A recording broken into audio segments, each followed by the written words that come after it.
Hello friends, সবাই কেমন আছো? আশা করি সবাই খুব ভালো আছো, আমিও ভালো আছি।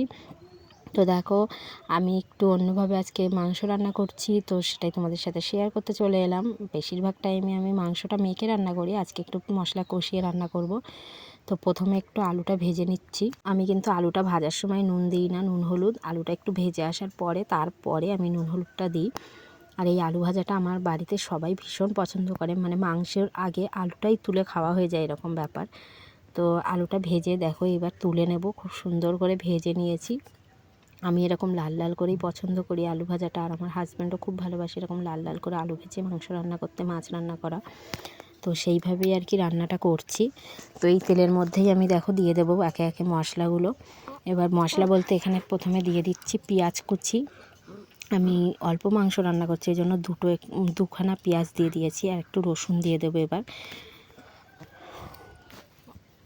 তো মাংসে একটু রসুন বেশি দিলে ভালোই লাগে, আমার তো বেশ ভালোই লাগে। কার কীরকম লাগে একটু প্লিজ কমেন্টে জানাবে।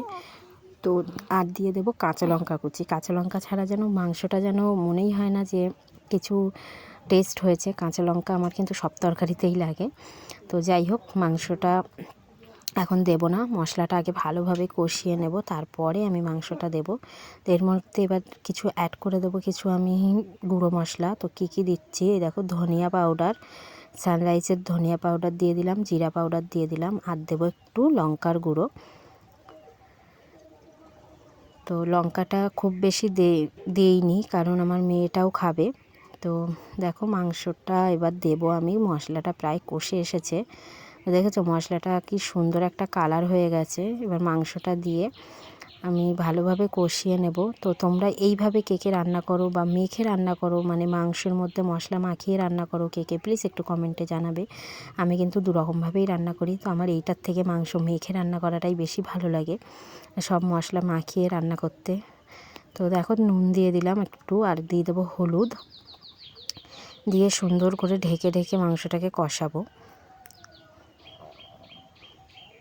আজকে মাংসটা আমি ঝোল করব না, কারণ মাংসটা আজকে খাওয়া হবে রুটি দিয়ে, তো ওই জন্য মাংসটা ঝোল করা হবে না।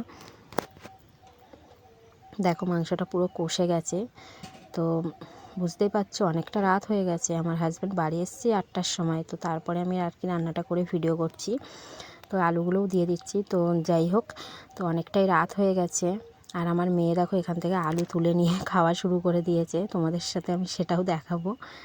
তো ভালোভাবে আলুটা মিশিয়ে নিই। দেখো আলু তুলে খাওয়া শুরু করে দিয়েছে। ওর মায়ের হাতের আলু ভাজাটা খুব ভালো লাগে।